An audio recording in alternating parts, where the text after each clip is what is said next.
Este hombre que ves aquí pasó más de 30 años.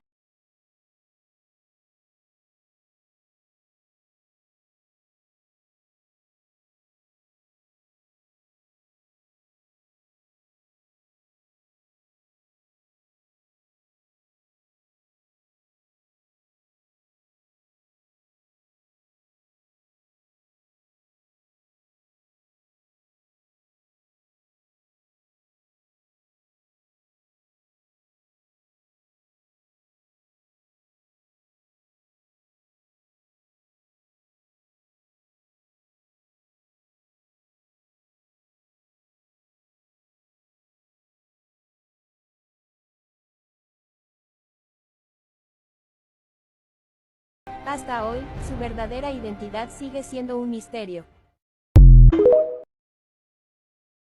En el año 1306, un caballero templario conocido solo como el Caballero Negro desapareció la noche antes de la Gran Purga de la Orden del Temple. Su verdadero nombre se perdió en la historia, pero su leyenda sigue viva. Se dice que custodiaba un pergamino sagrado, un secreto que podría cambiar el destino de los reinos cristianos. Algunos creen que contenía la ubicación de un tesoro oculto, otros que revelaba la traición que llevaría a la caída de los templarios. La noche de su desaparición, su caballo fue encontrado a las puertas de una abadía en ruinas, pero su cuerpo nunca apareció. Solo quedó su espada clavada en el suelo con una inscripción en latín. Aquel que lea estas palabras, sellará su destino. Con los templarios perseguidos y quemados en la hoguera, nadie se atrevió a tocarla. A día de hoy, algunos historiadores creen que su historia fue un invento para ocultar algo mucho más grande. En el siglo XVI, en un convento olvidado de España, una monja llamada Sor Beatriz comenzó a escuchar susurros en la noche. No eran oraciones ni voces humanas, eran palabras en un idioma desconocido. Al principio creyó que eran pruebas de Dios, pero las otras monjas comenzaron a temerle. Cada noche, escribía sin descanso en pergaminos, en un lenguaje que nadie entendía. Los sacerdotes intentaron descifrarlo y llegaron a una conclusión aterradora: las palabras no pertenecían a ningún idioma conocido. Algunas decían que eran mensajes del demonio, otras que era la lengua de los ángeles. Un día, Sor Beatriz desapareció de su celda. La puerta estaba cerrada por dentro, y solo quedó un último manuscrito con una única frase en latín: no estoy perdida, he regresado a donde pertenezco. Los registros sobre ella fueron eliminados y el convento fue abandonado años después. Hoy, su historia sigue siendo un misterio. En 1487, en un monasterio de Francia, trabajaba un escriba llamado Jean Dupont. Su labor era copiar libros antiguos, pero había algo extraño en sus escritos. Nadie podía recordar haberlo visto hablar, solo escribía sin descanso. Un día, un joven aprendiz notó algo inquietante. Cuando Jean terminaba un manuscrito, las palabras en los libros originales desaparecían, como si fueran absorbidas por su pluma. Intrigado, el aprendiz lo siguió una noche hasta su escritorio. Allí vio cómo Jean escribía sin mirar el pergamino, como si su mano se moviera sola. El sonido de la pluma era un susurro bajo, como si las palabras cobraran vida al ser copiadas. Cuando intentó tocar el libro, Jean lo miró por primera vez y susurró: alguien debe recordar, o el mundo olvidará. A la mañana siguiente, Jean había muerto. En su lugar, solo quedó un manuscrito inacabado con el nombre del aprendiz como el siguiente en la lista de escribas. Desde entonces, algunos dicen que en ciertas bibliotecas antiguas, si escuchas con atención, puedes oír un suave rasgueo de pluma, como si alguien siguiera escribiendo en la oscuridad.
Florencia, 1579. Mateo, un mercader de antigüedades, adquirió un espejo veneciano de marco dorado. La obra era exquisita, pero algo en su reflejo lo inquietaba. Cada noche, al cruzar la habitación, sentía que algo en el espejo no estaba bien. Una madrugada, despertó con un escalofrío. La vela seguía encendida y, en el reflejo, su cama estaba vacía. Se acercó lentamente. Su reflejo no lo imitaba. De repente, sintió un tirón en el pecho. Su cuerpo se paralizó. En el vidrio, su reflejo sonrió. Cuando parpadeó, estaba dentro del espejo. Del otro lado del cristal, su otro yo apagó la vela y se alejó. Mateo golpeó el vidrio desesperado.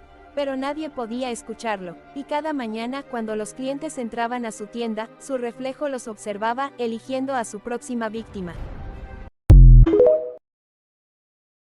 No creerás lo que le pasó a Antoine Durand. Recibió una carta sin remitente. La tinta estaba borrosa, pero el mensaje era claro. No salgas esta noche. Espera la segunda carta. Intrigado, decidió quedarse en su estudio. Afuera, la ciudad dormía bajo la lluvia. Las horas pasaron, y nada ocurrió. Tal vez solo era una broma. A la mañana siguiente, al salir a la calle, vio un alboroto en la plaza. Un carruaje se había volcado en la noche. Los cuerpos de los pasajeros aún estaban cubiertos, pero su sangre teñía las piedras. Un testigo murmuró: murieron al instante. El conductor intentó frenar, pero algo se interpuso en el camino. Intrigado, Antoine se acercó, y vio algo que lo hizo temblar. Entre los cuerpos, estaba él mismo y en su mano estaba una carta. Era la segunda carta.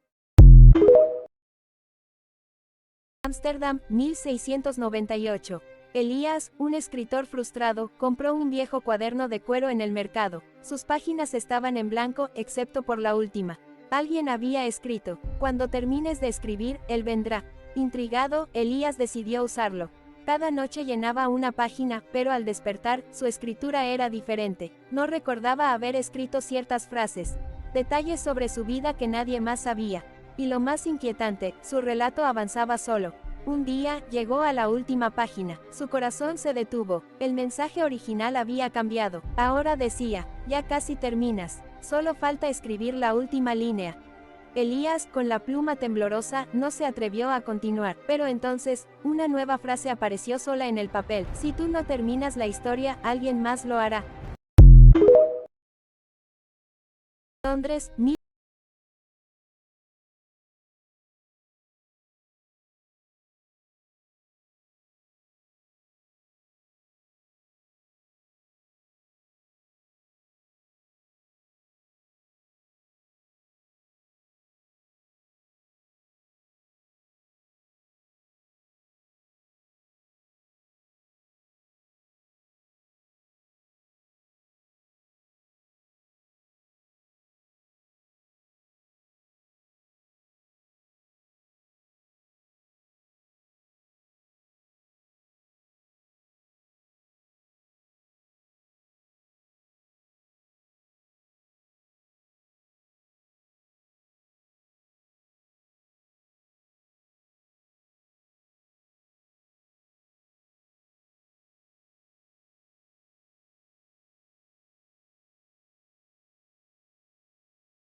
Lo que le pasó a William no vas a creerlo. Llegó corriendo a la estación. El último tren estaba por partir, pero cuando miró la pizarra de horarios frunció el ceño. Su tren no estaba listado. Miró a su alrededor. El andén estaba vacío. No había empleados. No había pasajeros. Solo él. El reloj marcó las 12 en punto, y un tren apareció entre la niebla. Pero cuando intentó abordar, el conductor lo detuvo. Este tren no es para usted, señor. ¿Cómo que no? Lo tomo todas las noches. El conductor lo miró con tristeza. Todas las noches, susurró. Eso es imposible. William retrocedió, sintiendo un escalofrío. Corrió hacia la taquilla para pedir explicaciones, pero cuando llegó, vio un cartel con su propio rostro. William Carter, desaparecido el 14 de febrero de 1876. Su sangre se heló. Ese día era hoy. Giró hacia la vía, pero el tren ya no estaba. Solo quedaba el andén vacío, como si nunca hubiera habido nadie allí. Esta mujer llamada Eleanor regresó por fin a su hogar de infancia. 20 años habían pasado desde que su familia la vendió. Ahora, con dinero suficiente, la había comprado de vuelta. Recorrió las habitaciones con nostalgia. Todo estaba como lo recordaba, pero en el estudio encontró algo extraño, un retrato de su familia con ella de pie junto a sus padres. El problema era que esa pintura nunca existió, y peor aún, ella no recordaba haber usado ese vestido ni haber posado para ese cuadro. Nerviosa, recorrió la casa buscando más pistas. En el ático encontró una caja con cartas antiguas. Eran de su madre. Las abrió con manos temblorosas, y su corazón se detuvo. Hoy Eleanor ha dado sus primeros pasos. Nunca pensé que la vería crecer en esta casa. Eleanor está emocionada por su primer día de escuela. Dice que esta será su casa para siempre. Eleanor murió esta mañana. La casa se siente vacía sin ella. Eleanor dejó caer la carta. Ella nunca había muerto. Ella estaba aquí, pero cuando corrió al espejo más cercano, solo vio la habitación vacía reflejada en él. En el Renacimiento, circulaba un rumor inquietante sobre una mujer conocida como la Dama de la Muerte. Siempre vestida de negro, se decía que visitaba hospitales y casas de enfermos, pero tras su llegada, todos morían. Al principio, la gente pensaba que era una curandera, alguien que ofrecía consuelo, pero un joven decidió seguirla una noche. Lo que descubrió cambió todo. La dama no curaba. Su marido había muerto años antes, y ella hacía experimentos con los enfermos buscando una cura para revivirlo. Las pociones que usaba, mataban. La misteriosa mujer desapareció sin dejar rastro, y aún hoy, algunos creen que sigue buscando su fórmula fatal. Un joven llamado Frank encontró un diario en una casa abandonada. El diario pertenecía a una joven llamada Emily, que había estado enamorada de un hombre llamado James. Emily había hecho un ritual para tratar de estar con James de nuevo, escribiendo su nombre en un espejo con su propia sangre y rompiéndolo. Frank se sintió atraído por la historia y decidió hacer el ritual. Escribió el nombre de James en un espejo con su propia sangre y lo rompió. De repente, un viento helado llenó la habitación y Thomas escuchó una voz que decía: James está aquí. Frank se dio la vuelta y vio a un hombre con ojos negros como el carbón y una sonrisa demasiado amplia. Pero justo cuando iba a hablar, el hombre se desvaneció en el aire. Frank se quedó solo en la habitación, confundido. De repente, escuchó su propio nombre siendo llamado desde afuera. Frank, ¿dónde estás? La voz era la de su propia madre. Frank se dio la vuelta y vio que la puerta de la habitación se había abierto sola. Al salir de la habitación, Frank se encontró con que todo había cambiado. La casa estaba llena de gente, y todos lo miraban con curiosidad. Su madre se acercó a él y le dijo: Frank, has estado desaparecido durante 20 años. ¿Dónde has estado?